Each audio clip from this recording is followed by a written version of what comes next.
Guys, welcome to 2023, and what a way to start with this cracker from Guy Ritchie.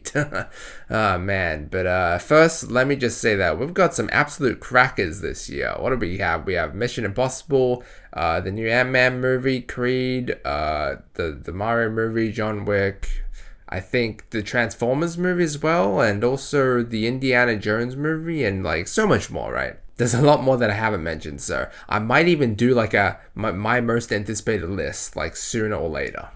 But yeah, the 2022 Rewind video is also coming out, whether or not that be the end of this month or sometime around next month. That's been heavily delayed, but that just shows you the stuff that I've been doing outside of this channel.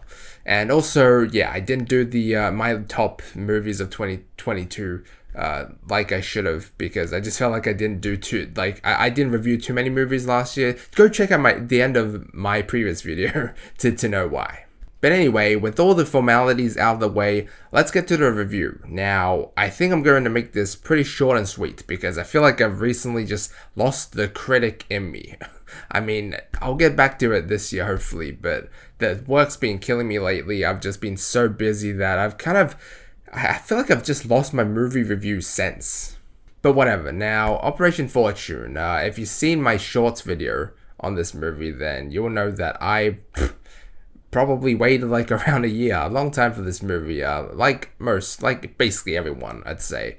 And if you didn't know, this movie was actually slated to release around this time last year, before the Batman. Like, I remember seeing trailers of it around this time last year, but then it just completely it completely disappeared from the release schedule, and a few months later, I was like to myself, hey, what happened to that one movie? Well, it turns out that it had some Ukrainian bad guys or whatever, and, like, around this time, I don't know what time it is, I don't know what time it was, but, remember we had the war, so, yeah, they thought it was in bad taste to release it around that time, but now, we finally have it. Guy Ritchie strikes again with yet another classic. Operation Fortune sees Jason Statham as the main man who teams up with some of the world's best operatives on a globe-trotting mission to save the world. I was actually surprised, like, when I just very recently, maybe in the last 2 weeks, found out that this was going to drop. I was like, what? Holy shit, it's actually going to be released? But was it worth the wait, though? Now, this is very subjective. For me, But, like, if you like Guy Ritchie, his work, and his action comedies, then sure. For me, though, it just felt like a movie to pass the time. For me, easily the best aspect of this movie was definitely the actors, the characters' personalities, and the funny dialogue. Jason Statham, Aubrey Plaza, John Hartnett, and mostly I'd say Hugh Grant killed it. They were just what made this movie as enjoyable as, it was. Like, I heard countless times throughout the movie, like, people in the audience of the theater that I was in just laughing because of, like, what happened on screen, or, like, the funny stuff that was said. I love the witty comments, the outrageous, over-the-top circumstances that some of them find themselves into, and them traveling the world, seeing the different scenery. I love seeing the change of environments and, like, seeing what they would get up to as undercover spies on this wild goose chase that they find themselves in. I will say, though, I think those are probably the only good parts in this movie. The action, I'm kind of neutral with. While some instances were pretty cool, I've definitely seen better, and the story, wow, the story was generic as all fuck. I didn't give a fuck about the story at all. I don't even think I even cared for, like, one bit whatsoever. Like, it was so generic. So, like, ultimately, Operation Fortune was a pretty good action comedy, with the dialogue and acting being the best parts. And the action was okay, pretty good at some parts, at others, and the story was like, bro.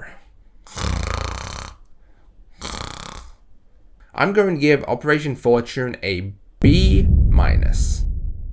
See? Short and sweet. I mean, I feel like since I'm, like, working all the time, it's, like, kind of busy now. Like, if it's not a movie that's just, if it's not a big movie, okay, for some movies, I feel like I have a lot to talk about, right? horror, mystery thrillers, superhero movies, right? This just felt like another action movie to me. Very generic. So I'm going to keep this review very generic as well. I mean, look, some people really like this. Each to their own, right? I'm not a big fan of Guy Ritchie. I mean, I've seen his work, sure, and it's pretty good, but it's definitely not like one of my favorite things to watch, I guess. This is very biased, very subjective, but this was pretty fun movie for the most part, I would say so. But yeah, this is definitely not one of those movies that I just have a lot to talk about, a lot to unravel. It's a very simple movie, I would say. Kind of same, I kind of felt the same with The Pale Blue Eye as well. I don't think I ever told you guys, but I did watch The Pale Blue Eye starring Kristen Bale, like, end of last year. That was the movie after Puss in Boots, the last movie that I watched last year. That was probably like, what, a week ago? No, probably 2 weeks ago. I damn near fell asleep in that theater. Maybe it was because I was just too tired. I walked around a lot that day and did a lot of stuff prior. But yeah, that was a very boring movie. It just put me to sleep. That's why I never reviewed it. I made a short on it, but I just couldn't be bothered. Didn't be bothered uploading. But anyway, that's pretty much it. Guys, thanks so much for watching. There's actually 2 videos that I'm actually wanting to make now that I'm trying to get into the habit of making more videos, because I realize that I make so less videos on this channel that it's definitely not going to pop off with the way I'm doing it. So, but there's 2 videos I want to make. Okay, there's one that is probably the next video. It's going to be about like the cancellation of a lot of like shows, movies, going over the madness that is the revamp of the DCEU. And after that, I might make another one on the most anticipated list. I should have done that like the first video of this year. I might make that a habit to do that every year, like the start of next year. But anyway, I might make that regardless. But yeah, that's it, guys. Look forward to more videos. Hopefully. I don't know though. But if not, just check out my other shit that I'm doing. Like, I have it linked all on the homepage of my channel. I realized that I don't think anyone has ever like being interested in anything else that I've been doing. Like, I stream, play games, I'm really into that shit. And yeah. But anyway, guys, that's it. Enough of me rambling. Thanks so much for I can't even talk, dude. I'm so tired. But anyway, thanks so much for watching. Let me know what you think down below. Like and sub if you enjoyed. And as always, feel free to check out any of my previous videos. Until next time.